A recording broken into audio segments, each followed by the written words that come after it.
Blog Talk Radio. Fans, here we go with the main event of the evening. Ladies and gentlemen in attendance, boxing fans joining us around the world. It's time for the bout you've all been waiting for.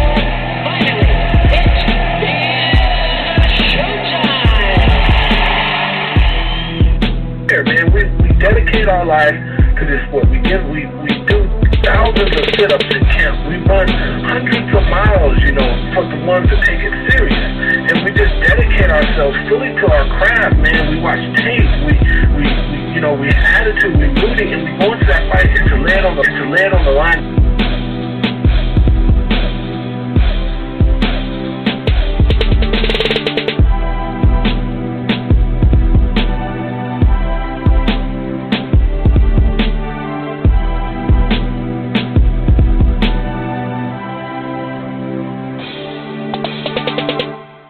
Basketball fans, the NBA Playoff Banter podcast returns, and we're here to discuss everything going on in these NBA playoffs. Obviously, we're coming off a Sunday with two dramatic endings. Well, really one dramatic ending, but two razor-tight Game 7s on Sunday.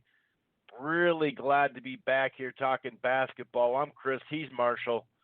And we're back, like I said, with the NBA Playoff Banter podcast. A couple of these series played out how we thought.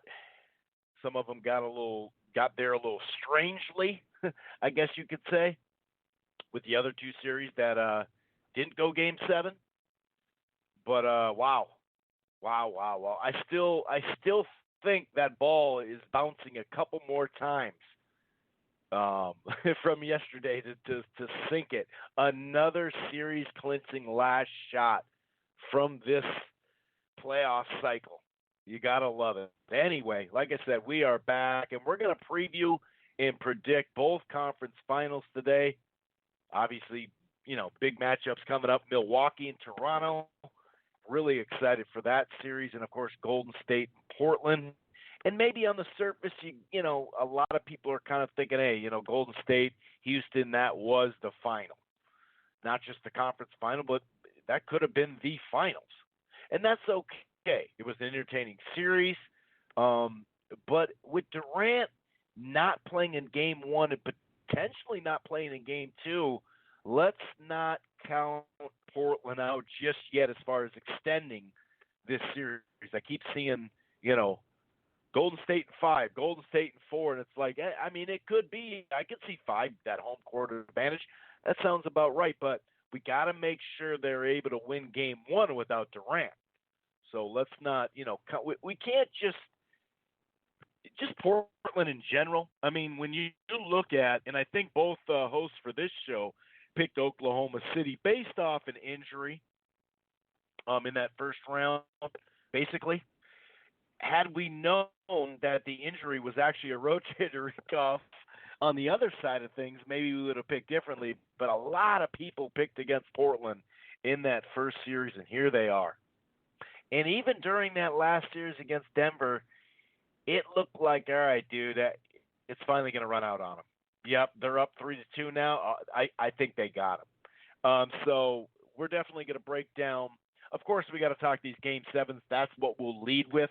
We got to lead, with Toronto and Philly, and then we'll go to Portland and Denver, of course, but we're going to definitely predict these two Eastern and Western Conference finals. If this is your first time listening to the NBA Playoff Banter podcast, welcome. It streams live right here at blogtalkradio.com/Rope-A-Dope Radio. So you can find it right here, right? It archives, it's the headquarters, basically, under the Rope-A-Dope Radio podcast, which is basketball, boxing, and football, as you know. But you can find it a lot of different places. You don't have to go to Blog Talk. Rope-A-Dope Radio podcast available on iTunes. In fact, if you rate and review the show there, that'd be great. Player FM, Stitcher, Spreaker, TuneIn. We get a lot of listens through TuneIn and Player FM. We're also part of the Grueling Truth Sports Podcast Network. That can be found everywhere across the board, iTunes, Player FM, Spreaker, a lot of the same as I just mentioned. You can also stream it on Spotify. You can use TuneIn or Spotify for Siri, Alexa. You can hook that up, and iHeartRadio as well. So you should check out the Grueling Truth Sports Podcast Network. In fact, visit the gruelingtruth.net. In fact, that's where you can also listen to the podcast. This here NBA Playoff Banter podcast, the gruelingtruth.net. You can listen to it there. You can read an article as well, whether it's basketball, football, boxing, baseball, etc.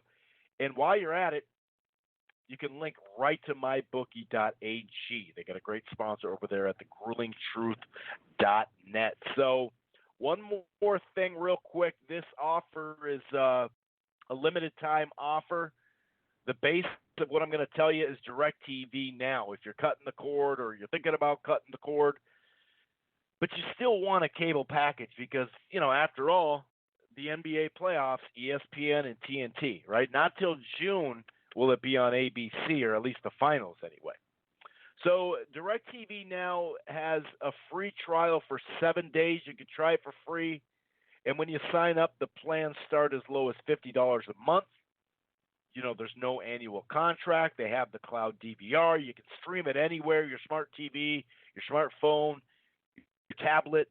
And if you go with the Plus or Max deal, you get HBO thrown in. And with one episode left of Game of Thrones, so it's the NBA and Game of Thrones. That's what I've been talking about when it comes to this cable package.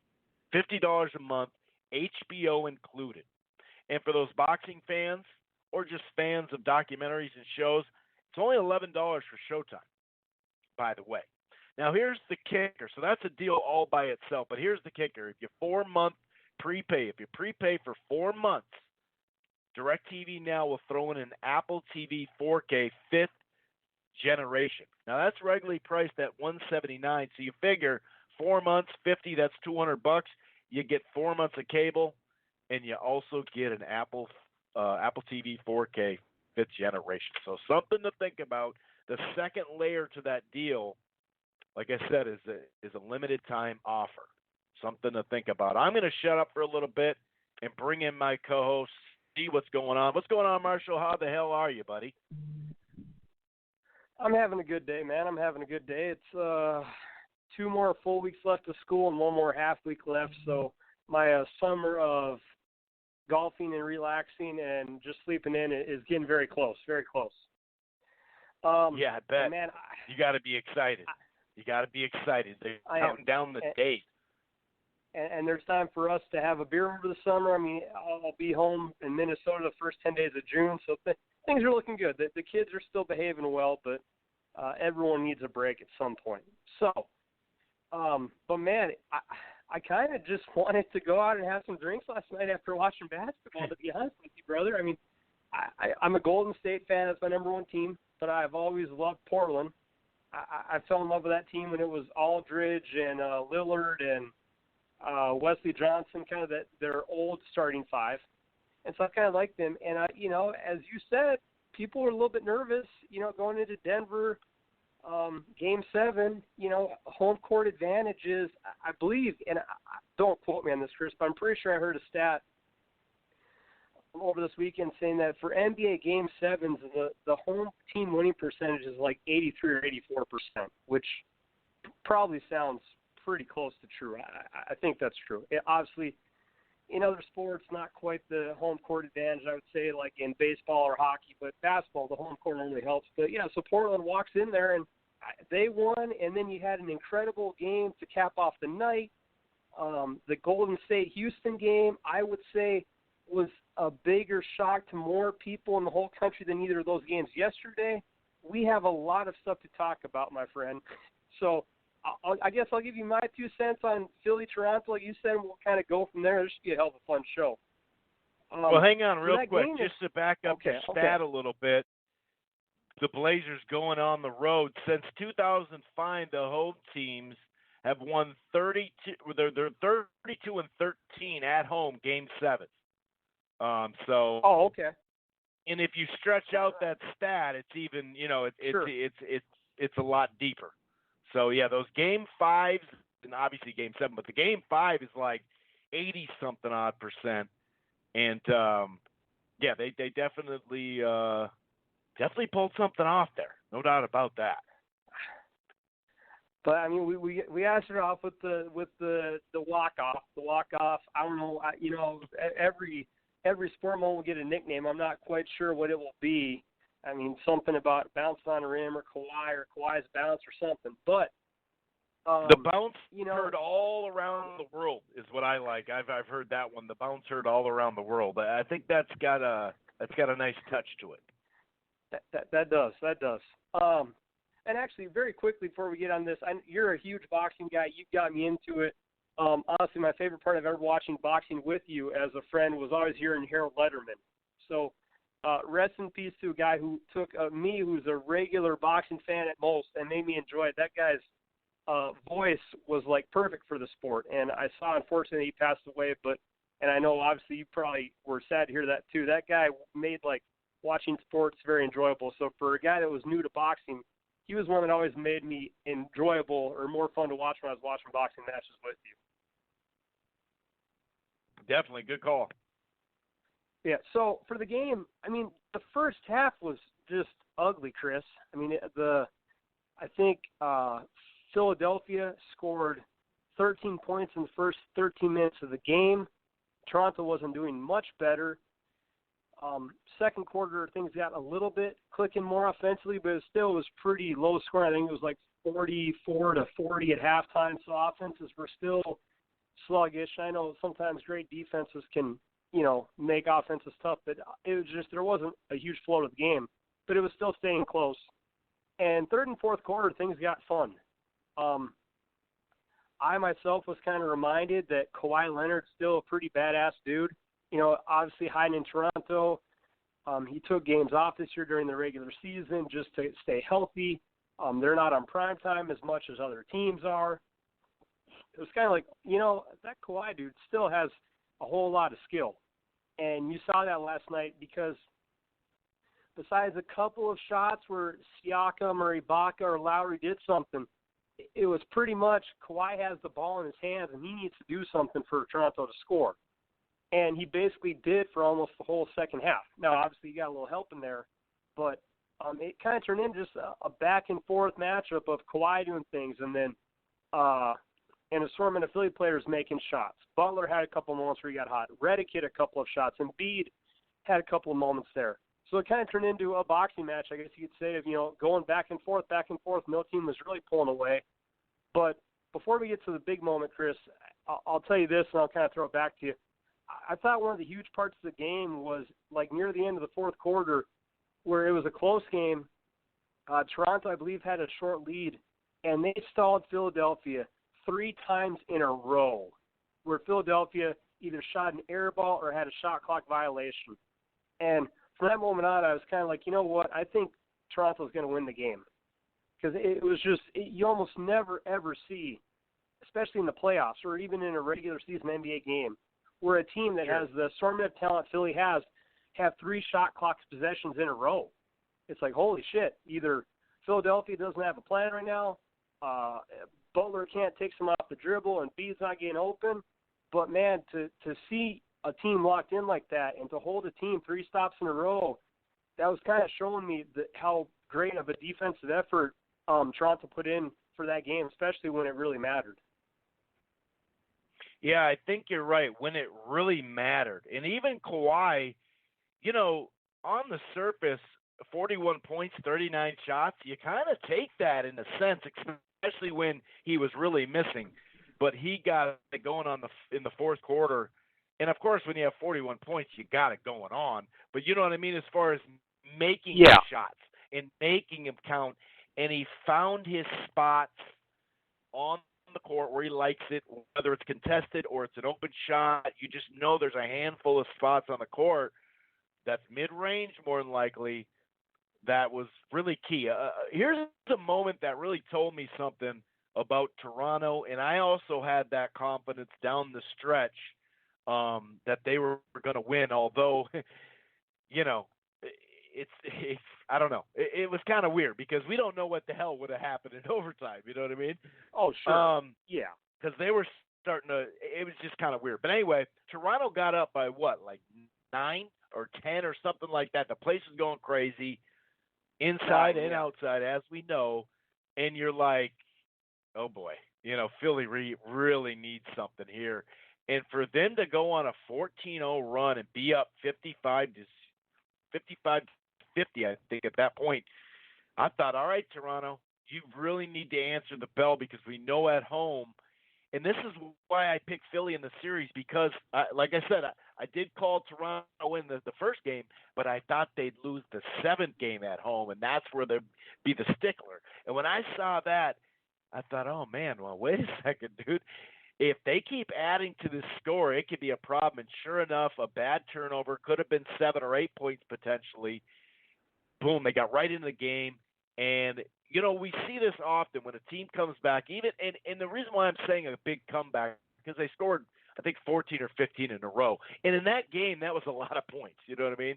Considering it was 18-13 after the first quarter.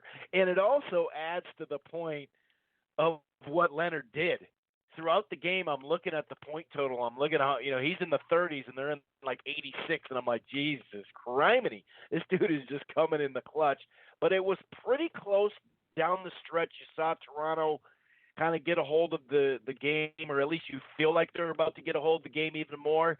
And then Philly would find a way to kind of sneak in and tie the game or whatever. But down the stretch, you're right. The defense turned up and Leonard turned up. And there was 3 different three-pointers that were late in the shot clock. A lot of times they were off an offensive rebound where the defense is scattering, and there's, Kyrie just sitting there. I would call him Kyrie. Well, I suppose, they won't leave Kyrie open like that. But he's just sitting at that three-point line, and all 3 of them, like I said, he had a rough day shooting, but when push came to shove, Kawhi hit those 3 threes in a row, and that was freaking huge. And it just kept pushing their lead minorly. And like you said on the other side, the way they ran their offense, first of all, Embiid is not getting any post touches, but he's not even in the post. So whether that's him not getting down there, whether it's not calling a play for that, I don't know how you just don't have Jimmy.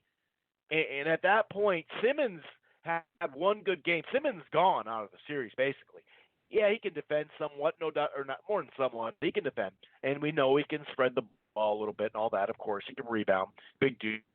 But as far as offense, we know where he's at in his career right now, and who knows? We'll see, where he goes. But how you do not have Embiid at least at the elbow, if not all the way in the post, and feeding the ball in. And it's just a 2-man game with him and Jimmy. I just don't know how they didn't do it. And like I said, it's not like Embiid was in the post calling for the ball either. So I'm not blaming it just on coaching. But I that's really all you got there. That's all you got right at that point. And you got to do it. And the way they didn't spread the ball, the basic, the basicness of their offense, and you said it yourself. A handful of them in a row where they just kept getting bad shots at the end of shot clocks, and they just weren't. I mean, did they run some offense? Sure, but I just don't know how you don't get something in the post to Embiid with Jimmy right there, because Embiid, we can talk about his knee injury where he was held out of game. We can talk about his sickness. It is what it is. The next handful of years, and maybe throughout his career, that stuff's going to just be with him. It's just going to be there. And it's just the bottom line. It just is. Until he gets over it's great to see him these last 2 seasons, especially this season where he didn't miss, the 70 games or something like that. He really came alive. Then he is a guy that could be an MVP candidate if he can stay healthy, but that is an if, obviously. And to see him either shoot threes, Marshall, or do that damn pump fake, and he drives, but he makes the layup. I don't say never, that was stupid, but he makes the layup harder than it is or he'll just won't get all the weight to the rack, and he's always putting something up kind of at the last moment. It's not even a good layup. Maybe he's closer to the rim than others, other shots they could take, but they just knew what the hell he was going to do, so they just, packed the paint a little bit. So to me, the breakdowns on offense, and we talked about it with Philly in general. Now, we don't know where they're going to be next year. Are they going to be able to keep both? I doubt it, Butler and Harris. But they didn't have a lot of time to gel, and I think this is why you need that extra time. And you need those roles, developed.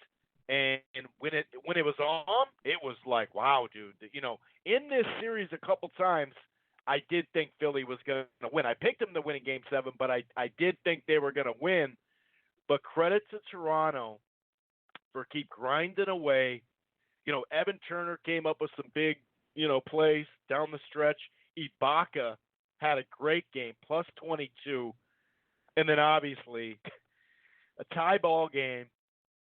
And, Leonard fades a little bit further than he would fade just because he had to going that route. Although that route, that pattern, that shot, a couple feet in, that's his shot. He had just hit a couple in the fourth quarter like that. But wow, for it to hit so high off the the rim and then boom, boom, boom, and go in. And he's not a guy that shows a lot of emotion. And that passion and emotion he had after that was something, man. Yeah, that was just cool. I saw a thing on Twitter where it's like, and Lillard has the most dramatic shot to ever end a series, and it's kind of like that Twitter part where it's like, hold my beer, like something's gonna beat this, and it's like, wow, wait, actually Kawhi just had the most dramatic ending to finish a playoff series. That was cool, man. I texted my dad, and my dad isn't a huge basketball guy, but I'd give him a call yesterday. I'm like, oh, Dad, you should turn this game on. And he was like, oh, my God, I can't believe that. Even if you're not an NBA guy, seeing that at Sports Center, you're like, wow, that would have been a hell of a game to see. And I'm with you. Props and big to Kawhi. shouts out to Kawhi, too. Because last year, a lot of people drug his name through the dirt, through the mud, and they buried him in a lot of ways. And I'm really happy for him. Yeah, and like you said, he's a soft-spoken guy. I didn't actually forget about him, but you don't hear about him like the regular, Westbrook, Harden, Curry talk, because he's in Canada, a little more of a quiet story. But God, I would take him on a team over Harden and Westbrook. I tell you that, or even hell, Curry. I mean, so he does what he has to do. And last night just kind of showed you how for a guy who's kind of smaller guy per se, he's not truly a big man. Anywhere in the paint, he feels like a big as quick as he is. He hit all the clutch shots. And so two more things, and I'll shut up. One, I'm with you. For the Philly part, I was telling my buddies, and they're like, okay, well, part of the issues Philly has is that, Simmons can't shoot, so it makes it easier to pack the paint. Okay, I get that. But then why not do like a pick and roll, which has become like the NBA thing, with Jimmy Butler and Redick? You have a phenomenal three-point shooter and a guy in Butler who can drive the ball pretty well. So if Simmons and Embiid aren't necessarily doing something productive offensively, hell, do a pick and roll with Butler and Redick, and if they follow Butler, Redick shoots a three. If they follow Redick, Butler drives. I'm not quite sure, and I know that, okay, they didn't have a whole lot of time to gel, but again, you created this team. You're growing NBA athletes. You put together an assortment of a ton of talent. You got to come up with something to, some type of offense. I mean, when you have that many options, a lot of NBA teams, Chris, would love to have Butler, Simmons, Tobias Harris, Embiid, Redick. Like, you can't complain too much because the talent you have on your court beats most teams overall. And lastly, being a Viking guy. We can't just say grown man. They're grown men, so they need to glue, though, because we've seen teams that were put together in the first season not able to do it and have a whole season to glue. So I don't know how fair that is. I just think they should have had a better offensive game plan, or just hand the ball over to Jimmy, because that's what's been happening. That's what's been working. Is just hand it over to Jimmy and see what happens. That's better than what they were doing. That's for damn sure. Yeah, and again, I'm a little, I guess I'm a little bit harsh on that, but I mean, with all the talent they have, something better should have occurred. There never should be 3 shot clock violations in a row, no matter the time you spent together. That was rare. But lastly, I've said it kind of all series. I'm not a Raptors fan at all, but I do feel for that team, and it's cool as a fan base to have that moment, because I remember as a Vikings fan like you, that moment against the Saints, the miracle in Minnesota or miracle in Minneapolis, that walk-off touchdown.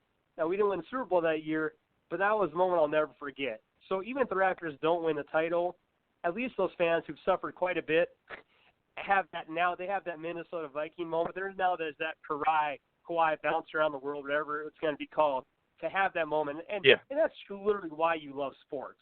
What title or not, that story is going to live with Raptor fans forever. And if you were at that game, that would be even more cool. So a good note for the Raptor fans who suffered quite a bit, and those people outside. I can only imagine the street partying that was going on last night in Toronto, brother. Yeah, and obviously, I as a fan, it would have been crazy to have 3 Game 7s, but to have 2 of them on one day is great. But the way they turned out, how close they were. Sure, we didn't get a buzzer beater, but we got a damn tight game. And why don't we transition right into that? Portland gets the job done on the back of CJ McCollum, 196, and it was a tale of 2 halves. Obviously, Denver came out strong, and then they got stronger, and they got even stronger. I mean, it was like, okay, they're at home. This is a game. We just talked about how hard it is to win on the road. But how hard is it to win on the road in Game 7, down 17 at half, But it did seem to kind of evaporate quite quickly, where you're thinking, oh, dude, this is going to be a tight game, and Portland just kind of grinded themselves into the game. I was pretty damn impressed by that. Neither squad, could hit a 3, and we're starting to see almost all these series. Maybe the Milwaukee-Boston didn't, but you're starting to see this more the last couple of years with all these. We had Golden State, we had Houston, we had teams, Portland, we had teams that shoot a lot of threes. But now it's just like the last couple of years. That's dating back 5-6 years ago, those teams. But now it's like so many threes, right? And you're getting these 4 and 5 minute spurts where there's no points. There's no field goals on either side, and you're just like, oh my God, it's a gridlock. But there's times where you're just like, dude, go to the rack. How about a short, how about a 12-foot jumper, dude? Fake the 3. Like if you've taken 17 in a row and they're not going down, maybe you shouldn't take 35 for that game. That type of thing, and that's what comes to mind. And I'm just realizing I said Turner in the last series. I meant to bring him up in this one. It just clicked literally right now. It's like, hey, wait, since I'm talking about Portland and Denver, I did want to mention him because he actually was kind of not a glue guy, but just made a couple of big buckets, a steal, a hustle play, just something you need. But going back to the threes, 4 for 26 and 2 for 19. Denver did get to the line a whole bunch, Marshall, 39 times, but 28 of 39, that ultimately definitely, had something to do with there. But the mid-range jumper and just basically give the ball to CJ. And actually, Lillard was 3 of 17. I said that wrong. I'm getting all the stats wrong when it comes to this game. 3 of 17 he was shooting. And 2 of 19. They were 4 of 26, though, which was pretty crazy. But, yeah, to get to the line 39 times and only hit 28, you needed some improvement there. But like I said, CJ with the mid-range shots, and he also had a huge block down the stretch, too. He just carried them home when really, besides the guy I didn't mention, I mentioned the wrong series, Turner, he's really the only guy that was helping the team out in this situation anyway. And then, because Hood, did something in the series, that's for damn sure. I want to say he's a key to this series, no doubt about it. Rodney Hood off the bench now. He did bang himself up. Looks like he's okay, but you never know how that lingers. But when you in Game 6, you had Lillard with 32. You had the bench play. You had Collins with 14 points and 5 blocks, and Hood had 25 points. But in the Game 7, it was all CJ. It was like, give him the ball and get the hell out of his way. The touch he has around the paint is just it's so smooth. Like there's him and Curry. It's just a couple of those guys were any shot within like 10 feet. There's just like the flick of the wrist and that thing's going in. And it was, I mean, that dude again. He just put on a show.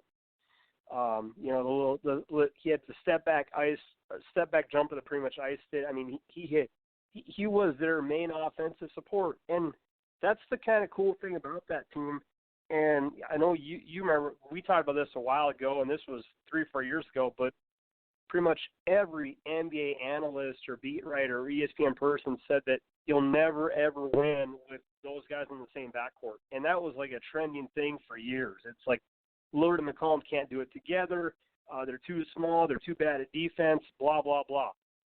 Now, they may not win a title this year because they're going to face one of the better offenses ever in history. But to go this far with 2 guys who pretty much the media shit on that saying they never, that's a hell of an accomplishment.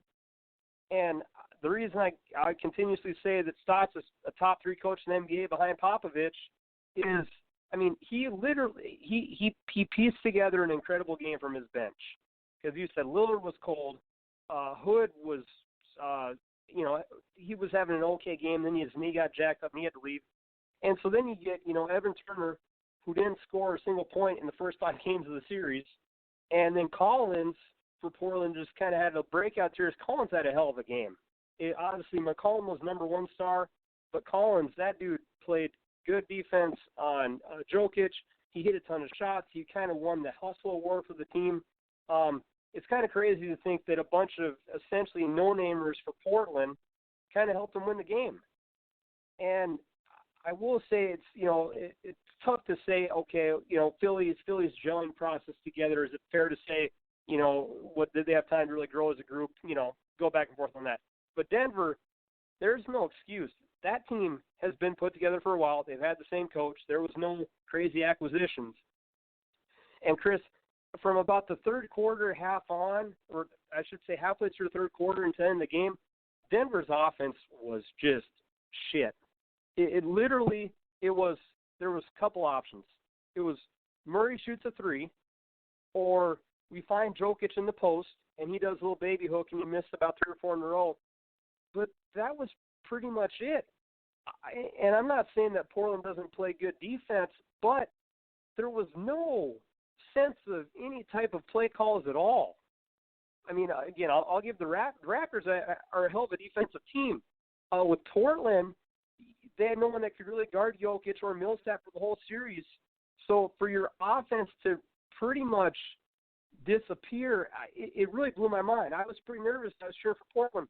And I was like, you know what? Hood goes out. Lillard is still cold. But there was a stretch in the game for about 3 or 4 minutes where, you know, Denver just wouldn't pull away. But I was looking at offensively, and it's like there really weren't many plays. Jokic would do something.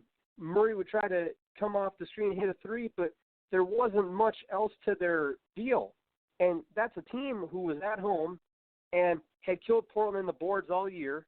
You know, again, Portland was playing even shorter than regular, and I didn't feel like Denver really tried to take advantage of the defensive matchups they could have.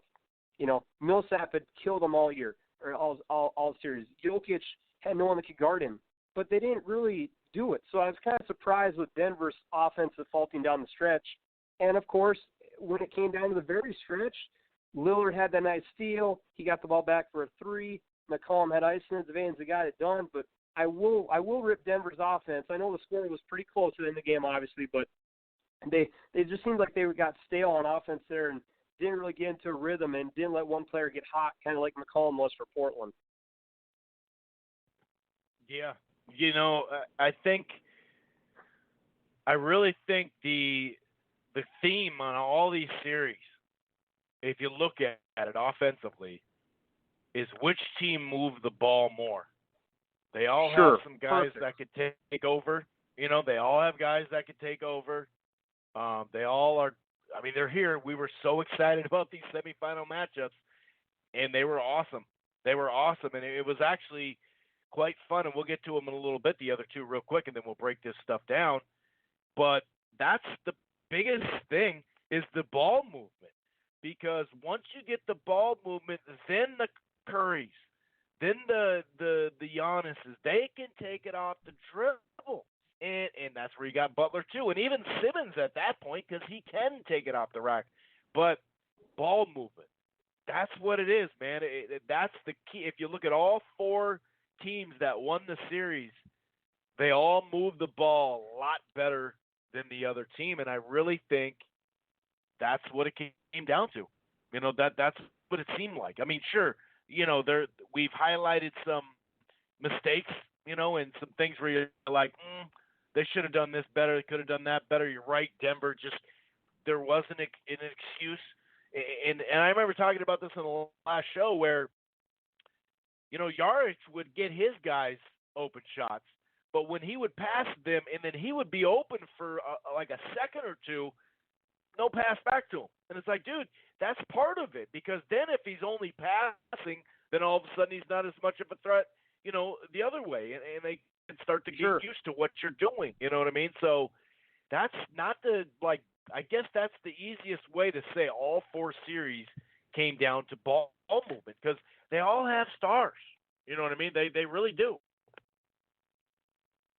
Yeah, and I guess, from Jokic's perspective, that guy, he can hit the threes. He has post moves, but again, he shouldn't have to be the point guard either. Now, is he a phenomenal passer? Yes, that guy is one. He kind of reminds me of Divock. That guy is a very good passer for his size.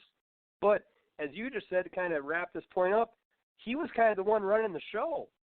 It was, if Jokic didn't make a good pass, or if Jokic didn't touch the ball in the post, everyone else was kind of standing there watching.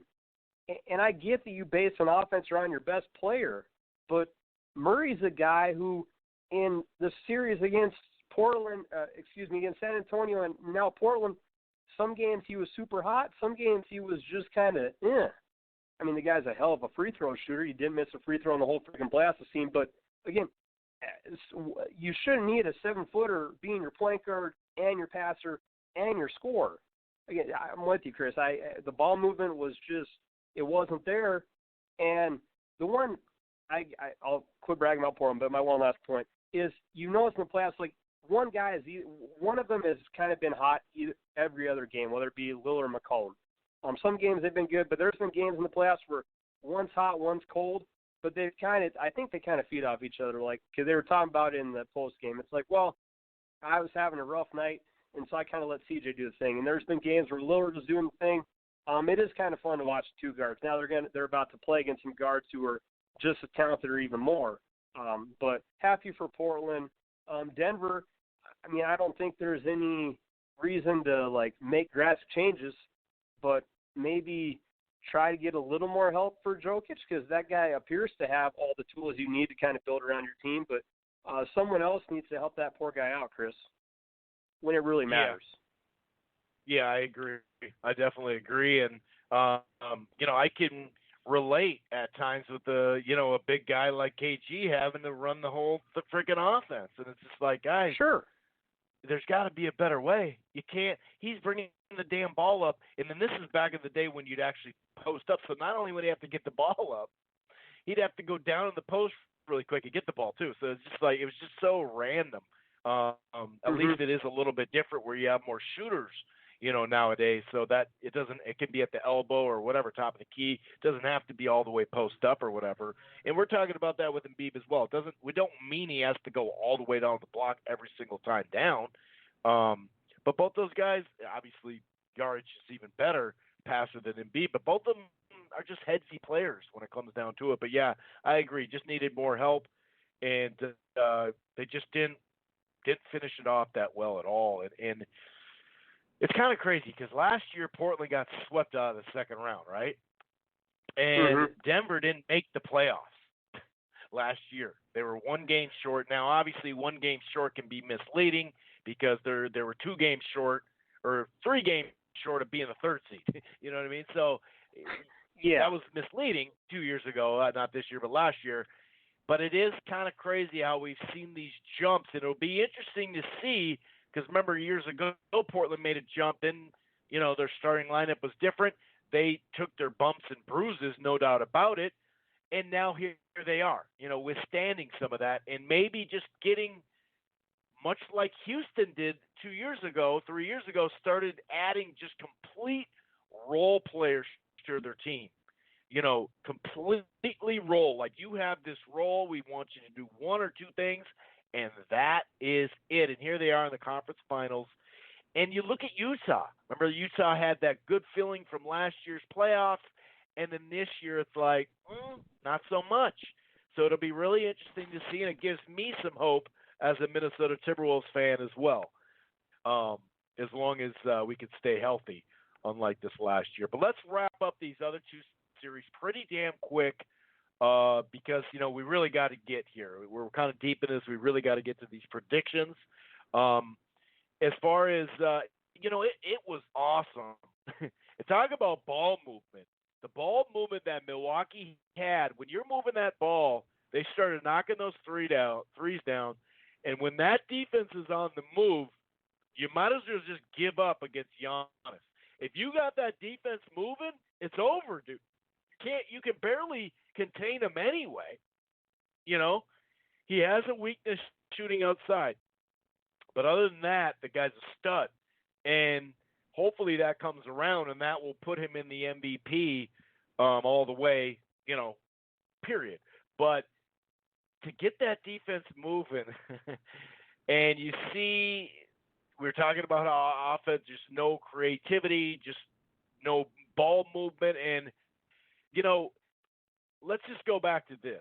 It was fun to see Boston get their ass kicked those last couple games. And I picked Boston in the series. I thought they could just get over this hump, but I love it. And let's go back to all those people, the national people too. Bill Simmons, a lot of people saying, I just don't know. I think the Cavs screwed up here. Don't get me wrong. The trade sucked in the end with Isaiah because of his injury.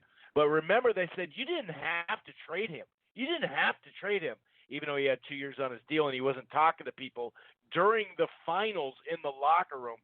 Now, was that was it? Could the Cavs really hang on to him? Because the guy is, he's a cancer to his demeanor, and he has some cancerous items as a leader, as a number 1 guy. He's a perfect 2, but as a number 1 guy, last year the ball moved all over the place. And it was just like ride the hot hand. This year, it wasn't the case. And Milwaukee getting that extra rest and now home court, pretty interesting. Anything more really to talk about this series? I think we kind of summed it up in the last podcast when they were up 2-1. And that's the shocker. Oh, I wanted to mention the knee jerk during game 1s in the playoffs is really funny. Or just game-to-game knee jerk. Oh, this, oh, that. Well, look at game 1 in that series. Boston came out, and my pick all of a sudden looked great. I was like, wow, they are going to win in 6. I can't believe they won like that. And then pretty much the rest of the series, it was over. And the funny thing is, in a lot of those games, Marshall, they were up sometime in the 3rd quarter, and we documented that 3rd quarter, last 7 minutes. That's where it was, man. And the way that Toronto closed, or not Toronto, but the way Milwaukee closed out those quarters, every quarter almost, but especially those 3rd quarters, that was the key. And it's fun just to see some team from Boston getting their ass kicked, I'll say that, just on a mainstream sports level too, no matter what. They've had a nice little run of late, huh? Yeah, you could say that. It's been long enough. The only thing I'll say is, and you know me. You've known me for, I don't know, over 10 years now. We're sport friends. I could give 2 shits about Kyrie, but I did find it interesting. The day after the series is over, an ESPN writer posts about a 7-page article online about how it's all Kyrie's fault as to why their season was garbage. That part I thought was a little cheap. And again, I'm not a Kyrie guy at all, but you can't like. I hear what you're saying. Kyrie It's not all his fault. I was just judging him as a player, but you're right. It was not all his fault. No way. Oh, I agree with you, Chris. He had an awful series statistically shooting. He was bad, but if the part that really sinks in me is that if he is this awful clubhouse person who took some shots at these young kids during the season and was making comments left and right, well, if Stevens is a great coach, I don't care. It needs to be, we got to take care of this shit. So either Stevens is a great coach that needs to put his foot on and say, Kyrie, you got to knock this shit off, or Kyrie ran that clubhouse, and if you're gonna let the guy run it, he's gonna run it. But there was so much time. I thought the article was literally just like, the reason the Celtics lost is because Kyrie Irving killed the team the whole season. Okay, well, right. I guess Stevens is more of a pawn of a coach. You can't have everything be all the ways. So, but that's that. But besides that, though, no, Milwaukee destroyed them. Yeah, it just something's got to give there. You can't. Not everything is going to be perfect stories. If you're going to blame Kyrie, then I blame Stevens for letting a guy ruin a clubhouse. Because in theory he still is the coach. But yeah, obviously, as you said, Paul Pierce was getting ripped on there, chanting Paul Pierce sucks in the Milwaukee crowd at the end of Game 5. Because after Game 1, he was like, "Oh, dude, this series is a wrap." It's like actually it was a wrap after Game 1, Paul. Your Celtics got one win. After that, it was over. But speaking of the media, and I've been waiting to say this, and I know you know where I'm going, but literally the entire planet, besides me and a couple of buddies, I'm sure a few other people, but there were articles upon articles upon articles that saying the second KD went out of, oh man, Warriors got no chance in Game 6. KD's out. The boys are in trouble. Uh-oh. I mean, Vegas was changing the odds. People were freaking out. Oh, this thing is going 7. You can't say Vegas wasn't going to change the odds, though. I mean, let's be fair.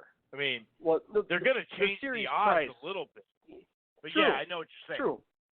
But I mean, and there were ESPN. I mean, every branch of basketball people you knew, it's like, oh man, this thing's going 7. No KD. Houston might win this thing. And not so fast.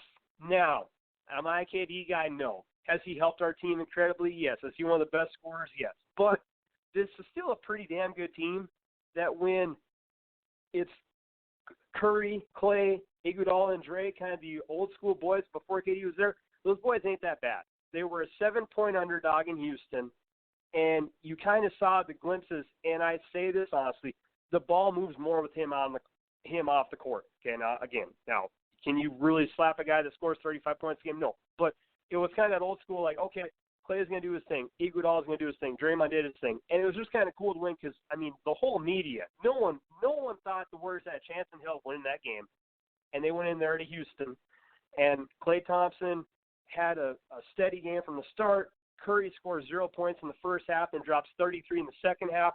It was one of my most enjoyable wins as a fan just because everyone doubted him. And I was like, God, okay, KD's out. That does suck. But you still got a bunch of guys who are a bunch of gamers.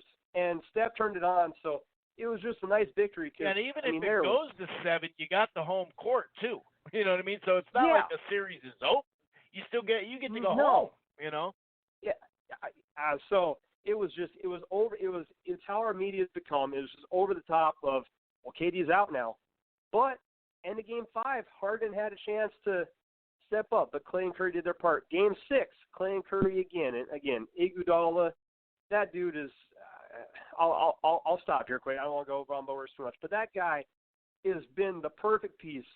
And that guy there's so many people that don't realize how much he does for that team every freaking playoff series. That he was huge in Game 5, huge in Game 6. He gets the job done. So that's my little couple-minute rant. People doubt him. They went into Houston. They kicked their ass.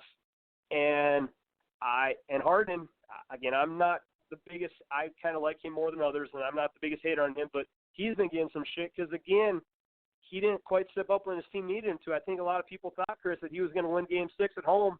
And, or even crazier, he didn't score a bucket for the last, 9 minutes of Game 5. the hardened Boo-Birds come out again, and Houston gets knocked out by the Warriors for another season. Yeah, I mean, they didn't kick their ass, just so you know. They didn't kick their ass in that game. You're so right. That's they a won. You're right. You're right. That's a fanboy comment there. Kick their ass. They didn't kick their ass. Just to let's get back to earth a little bit. They didn't kick their ass. They won. Sorry. However, you're right. You're right. However, Harden didn't go out like he did against San Antonio and Dallas, and we didn't see a pitcher at the club either this year, which is nice actually. It's like, hey, Harden, there you go. You're starting to learn, you know. But he had 35 points. You know, he had 35 points. So let's not go crazy on him and shit. If anybody's listening to this podcast, I've freaking ripped that guy. I've been tearing his ass up too. The last 2 years, it's not that I've come around. It's just he's done stuff as a point guard you cannot deny. But he didn't cop out. But yeah, you're right. I'm not saying you said that, but we can't go to that right there. And Paul had 27 too, so he didn't cop out either. Capella had a bounce back game, but this is the problem right here. You know, PJ Tucker's awesome. Them missing, you know, we talk about glue guys. Ariza right here would have helped a whole lot just in general. But they didn't get it done, and that's the bottom line. That is the bottom line. They didn't get it done. They didn't play bad, though. That's the thing. You could say, well, they had 17 turnovers. Well, Golden State had more. You know what I mean? So you can look at all this stuff, but it is what it is. You know, it is what it is. And I mean, they had 16 threes, Golden State. Rockets had 17. You know what I mean? They both shot the ball basically the same percentage. Like, Golden State just came through in the clutch, and that's it. And you're right, Iguodala, I've definitely been, you know, talking him up ever since that series years ago when he was the MVP. He's so you special. Can't deny that. That's for sure. And let's turn the page. It'll be interesting to see, you know, Capella, I don't think you can move Capella. Now, the people, you know, in control of things there, the powers that be at Houston, they are damn good. And in fact, the second guy in charge that was in charge, he's actually now with Minnesota. We actually have a real deal president of basketball operations. That's your only job. You're not the head coach. You're not this. It's not a handshake year-to-year deal. Draft anybody you want. We won't hold you accountable. We actually got someone there, so I'm kind of happy with that. But anyway, it'll be interesting to see, and that's something we'll talk about in free agency. But let's get to the nitty-gritty here. Okay, Game 1, no Durant. No Durant. Game 2 is iffy. Now, a lot of this series, if it's going to go 6 or 7, depends on Game 1 for me. Sure.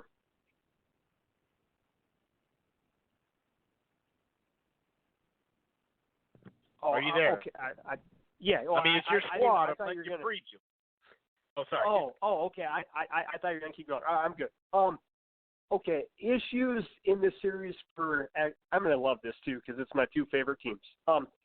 From a fan standpoint, you get to watch two of the best courts in the NBA face off against each other. And with that said, for Game 1, obviously, I expect high-scoring series. These games are going to be run up and down the court. Obviously, Lillard and McCollum are going to have their nights. Steph and Clay are going to have their nights. Obviously, Durant's probably going to be back in the picture. But for Game 1, Chris, I think the massive issue is that, okay, Golden State's at home. Obviously, at home, their home court's as good as any one in the league. And how are the role players for Portland going to be able to do against Golden State?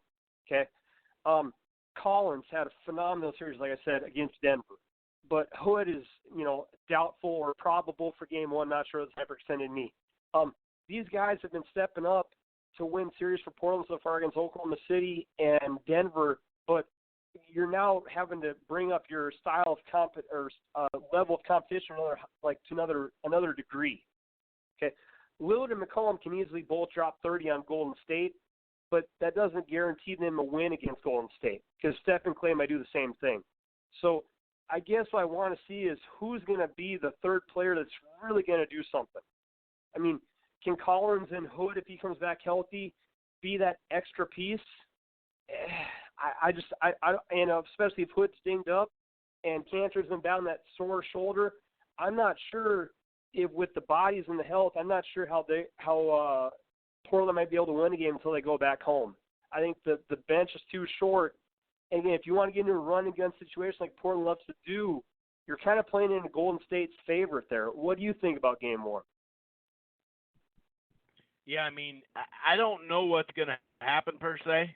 I feel like Golden State's going to win, but the best chance to, like I said, the best chance to get this to 6 or 7, they gotta do 100%. This right here. And maybe Evan Turner could step up. Now that I got him in the right game, right series, maybe Turner will do something.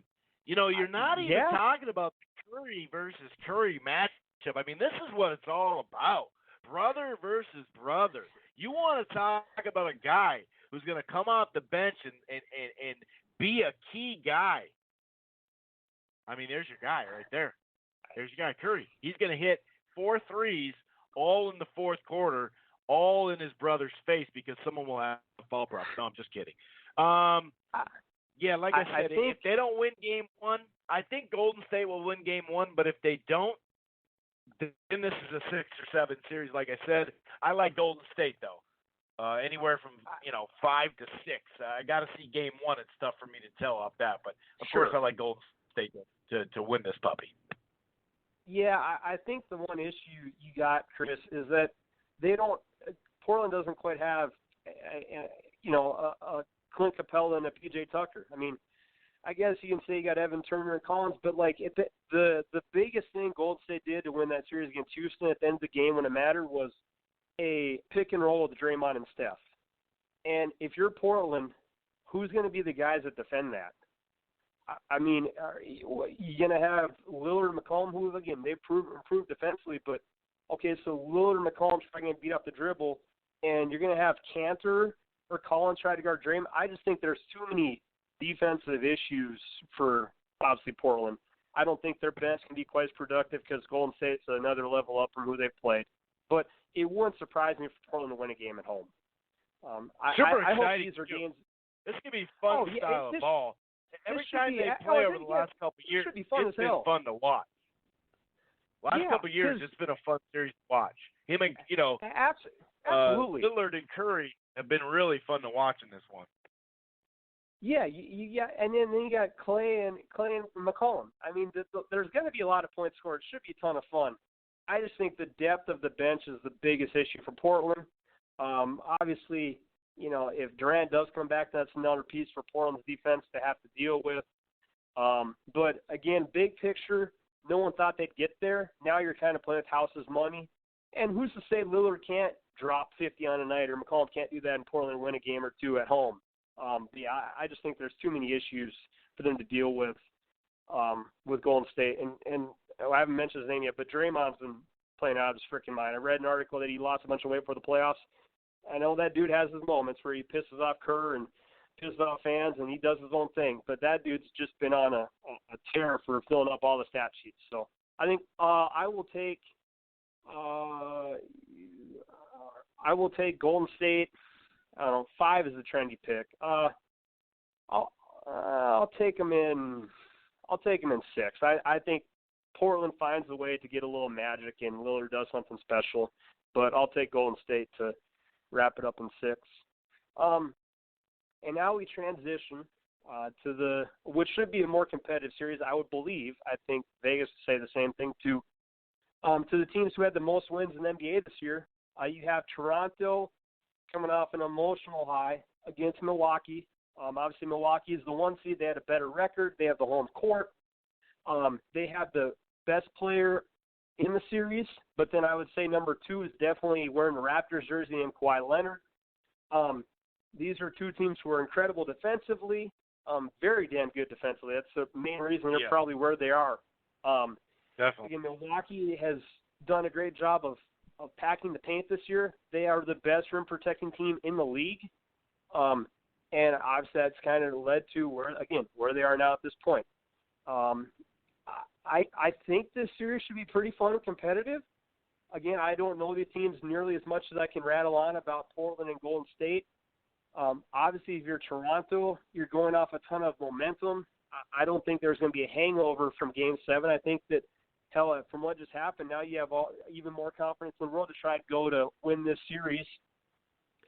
I do think, though, that I think Milwaukee is just kind of a little bit of a hidden surprise, Chris. Again, there are ESPN games this year where you probably count on one hand. Obviously, they're in Milwaukee. It's not a huge media market city. But they have the best record in the league. They have probably the most athletic best player in the game right now. I think they're kind of just sleeping, kind of hiding under the radar. And people are slowly figuring out how good they are.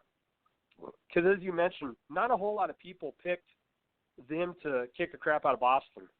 I was dumb enough to take Boston in 7. Or I think I might have picked Milwaukee in 7. But I thought Boston would win all their games. Either way, we didn't think it was going to be 4 in a row. Especially after that Game 1. Going into it, but really after that Game 1 especially, is like just a shocker they did what they did.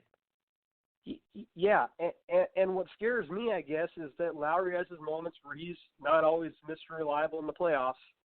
And, okay, so obviously Milwaukee, if your game plan is to stop Kawhi and make other people beat you, how is that going to go for Toronto? And the announcers were ripping him a new one last night, but I guess it was kind of fair that Siakam, like maybe he was sick, maybe he wasn't feeling good, but he was nervous to shoot. But, man, they were tearing that guy apart. It's like, dear God, is Siakam going to do anything? And he's kind of their third best player. So I think such a good season, a lot of people say most improved. He had such a great season, and then he just kind of shrunk in the playoffs. So obviously Milwaukee's going to find a way to slow down Kawhi, and who's going to step up? I mean, can Lowry have a great playoff series? Maybe. I don't know. And obviously Toronto's going to play great defense against Milwaukee, but as you said, when Milwaukee swings the ball with Middleton and Giannis, it doesn't. I mean, that offense is just sick. So I'm leaning towards Milwaukee. I do think, obviously, if you make someone else besides Kawhi beat you, I think that's going to be very difficult for them to do. Clearly, I think people would have done the same plan against Milwaukee, Chris, but I don't know if you really can.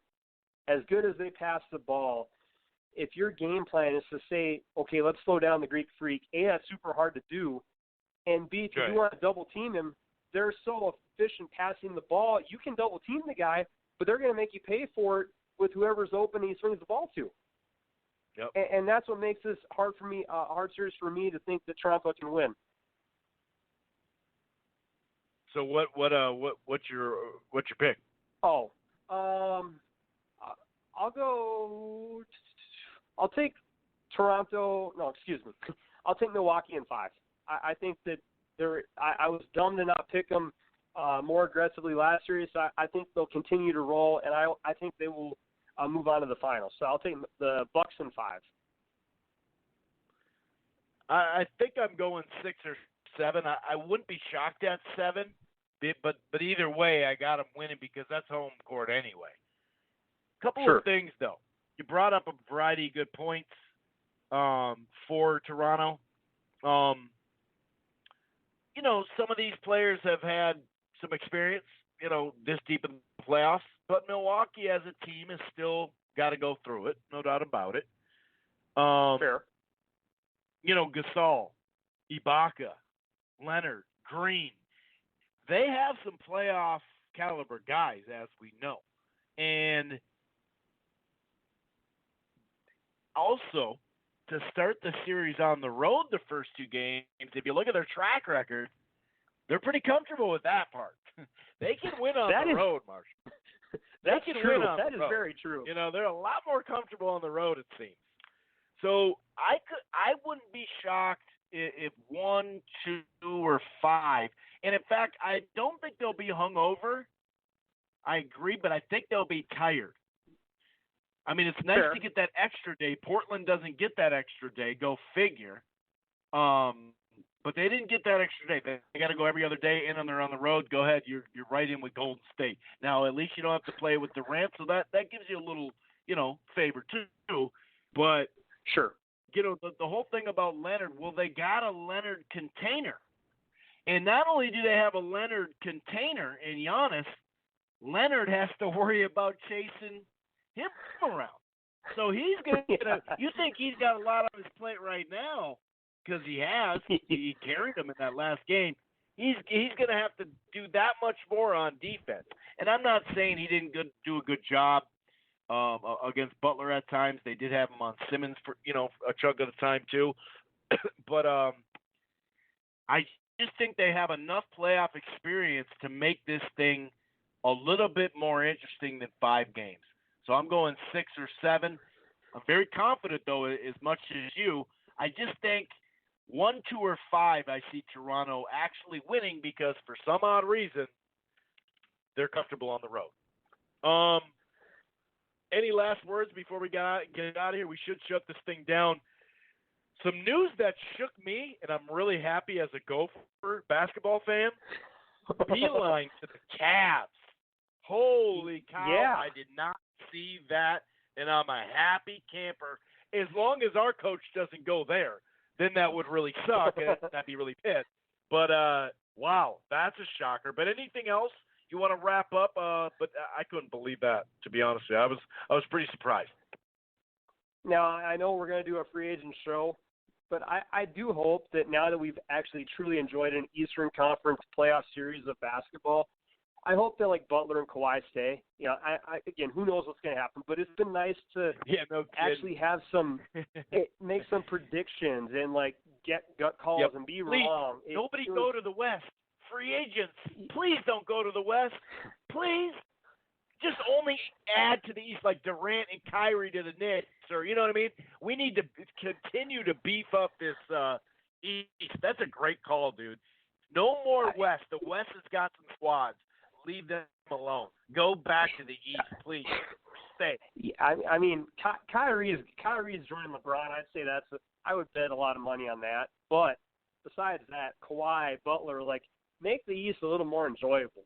And actually, I'll very, very quick comment, then we'll drop it. But speaking of Butler, there's been talk that the Philly coach is maybe going to get fired.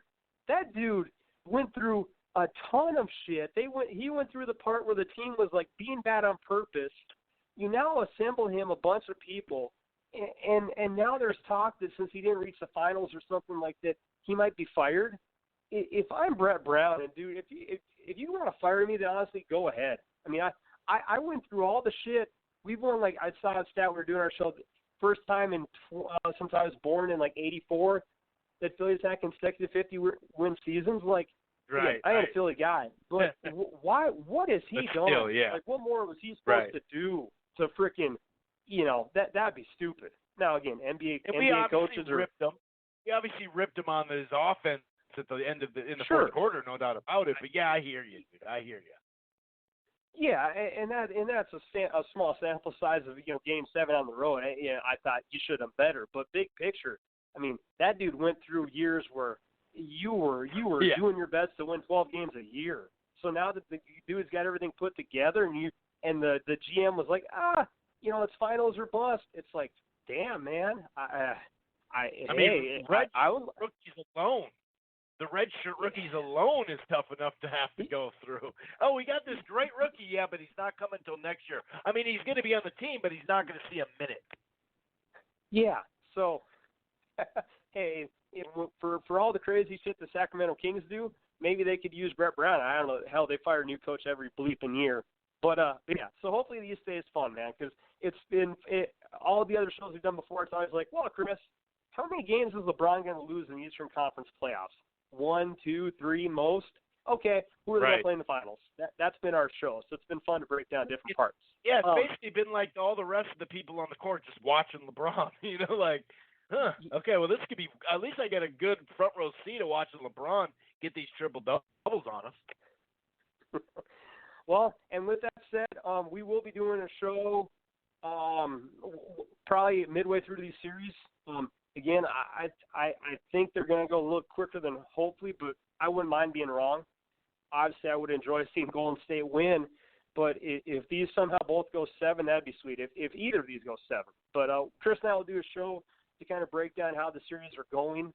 How's next Monday work for you? Because I'd like to come back Monday. Next Monday sounds perfect. I think that'd be a great time for a show to see how they are. Obviously, the Durant news. It seems like he's not looking the best for Game 2. Who knows? But again, they got so much damn talent on the team. They should probably turn out being okay. Yeah. So thanks as always for listening. Again, that was such a great weekend of basketball. I hope we continue to get spoiled with a bunch of great games. And I think, as Chris said, the Portland Golden State series is going to be fun. It may be a shorter series, but these are going to be like 130 to 120 basketball games, kind of like you're playing pickup with your boys at the park. That's what we should get, and that should be a pretty badass time. So, as always, thanks for listening. The boys are out. Have a good night. Peace.